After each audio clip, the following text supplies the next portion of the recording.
Les Aravis, c'est une chaîne qui est particulière, avec tous ces sommets alignés, avec des combes, des sommets, tu peux monter, redescendre, c'est très raide. Les Aravis,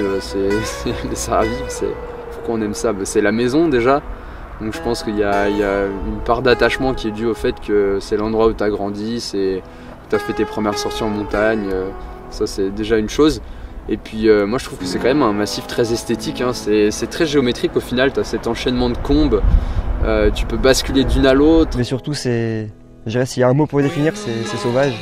Tu vois jamais personne, les chemins, tu te perds une fois sur trois, tu trouves le chemin une fois sur trois plutôt.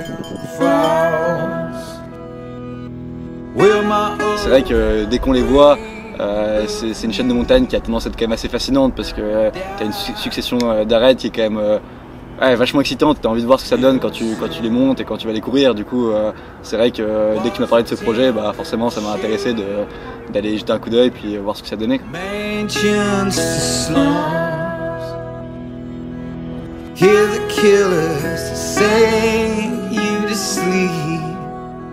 Ouais, c'est vrai que les Aravis, c'est assez ouf comme massif, quoi. Déjà parce que de 1, c'est proche de la maison, et de 2, c'est un enchaînement de combes, de crêtes, d'arêtes, et une vue qui est incroyable, autant en ski qu'en trail.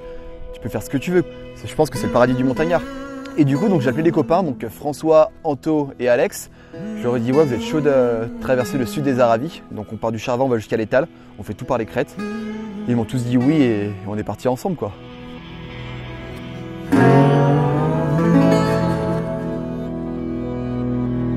Je m'appelle Alex Chambet. Anthony Felbert. Alex Toun, hein. François Montiori. Et on est parti courir dans les Aravis.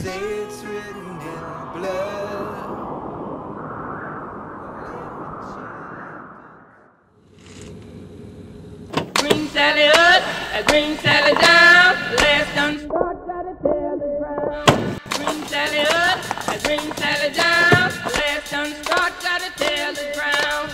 Green Sally up, a green Sally down, last done start, gotta tell the ground.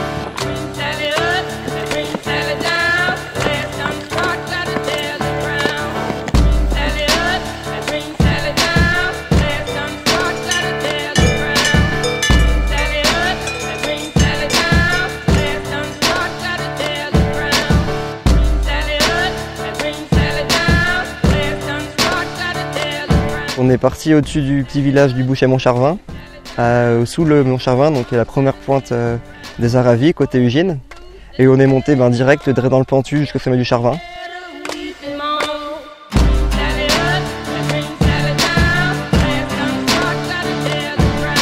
Et puis là, tu arrives au sommet, petite crête un petit peu aérienne, mais ça passe. Et puis tu en prends plein les yeux parce que tu découvres toute la chaîne des Aravis, tout le Mont Blanc, tout le Beaufortin. Vraiment, c'était top.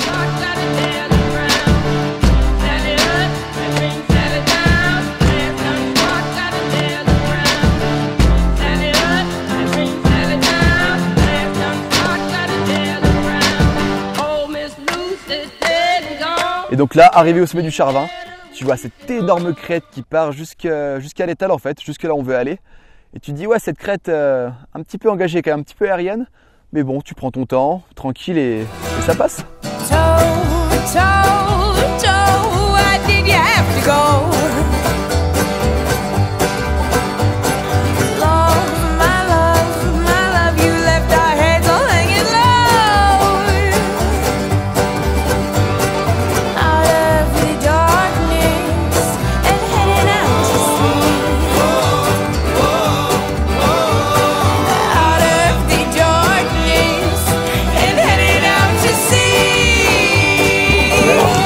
Ma mère elle ne jamais. Hein. On va descendre, là, petit passage avec des câbles. Bon, apparemment, c'est bien faire à tas, mais ça passe quand même sans faire de tout.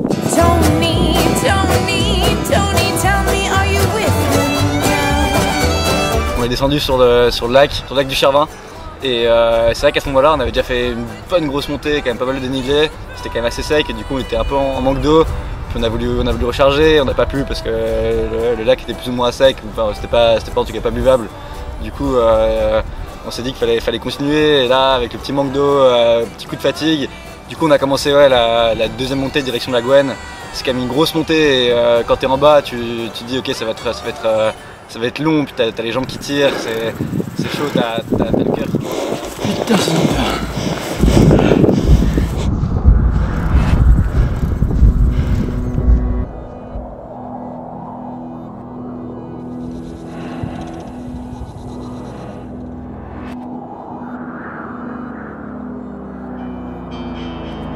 Ouais, c'est sûr que le trail, ça paraît beau quand on voit les vidéos, mais en vrai, on se met mal à la montée, on prend encore plus cher à la descente. Mais c'est bien, c'est une souffrance dans un beau cadre déjà. Puis l'avantage quand tu cours, c'est que tu vois beaucoup plus de paysages.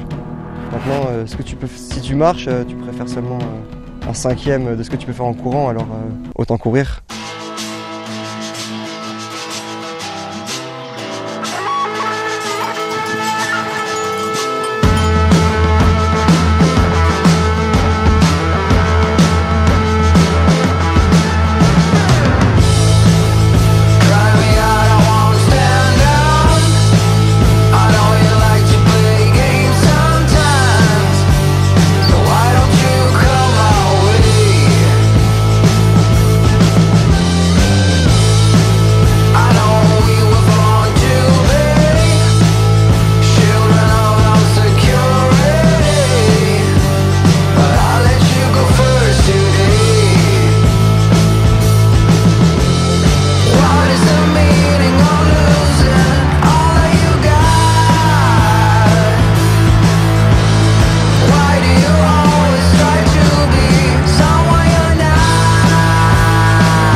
On arrive au sommet des 3 aiguilles et puis c'est vrai que là on a un super coucher de soleil, c'était juste incroyablement beau, des lumières genre orange-rouge, c'était juste magnifique. Et puis par contre qui dit coucher de soleil dit nuit qui va arriver bientôt. Du coup on s'est consulté les trois avec Alex et Anthony et on s'est dit que ça n'allait pas être possible de continuer le film ce soir parce qu'avec la nuit qui tombait, fallait commencer à penser à redescendre, surtout qu'on n'était pas 100% sûr sur le chemin de la descente. C'est vrai que cette nuit quand même on s'y attendait pas trop, on a été un peu pris de court par le temps. Mais c'est pas grave, on a fini du coup avec Anto et Alex, on est redescendu. Et le lendemain j'ai appelé François, je lui ai dit bah voilà il nous manque le passage sur l'arête de l'étal. Est-ce que t'es chaud de venir avec nous, de filmer ça au coucher de soleil? Et directement il m'a dit ouais il était chaud. On y est retourné et ça donne ça.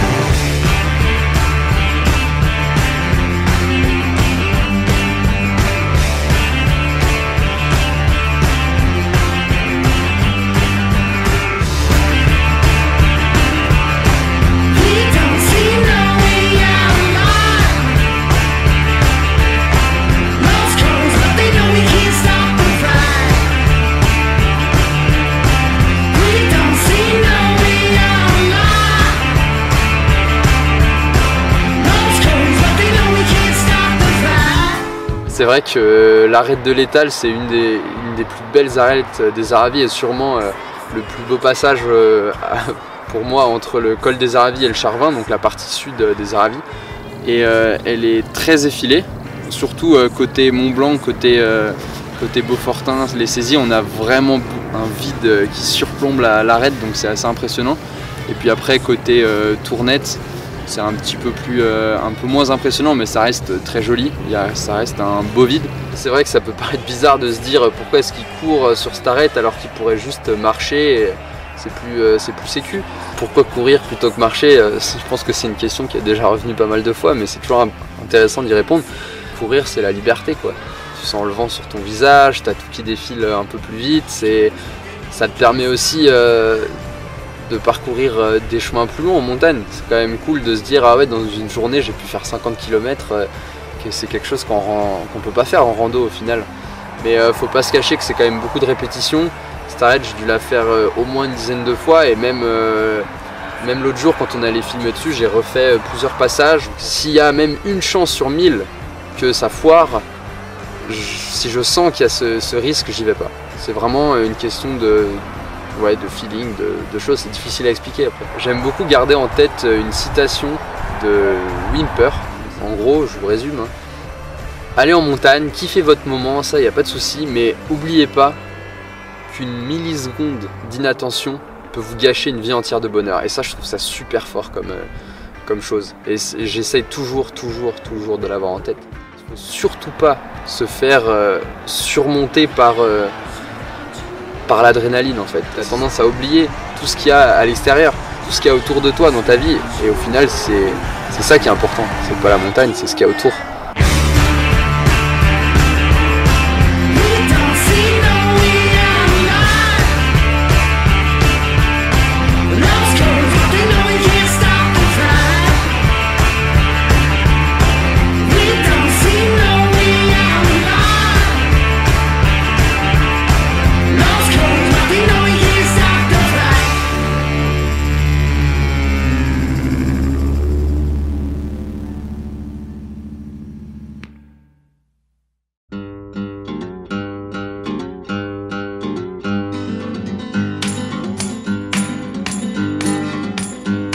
Don't sing if you want to live long. They have no use for your song. You're dead, you're dead, you're dead, you're dead and out of this world. You'll never get a second chance. Plan all your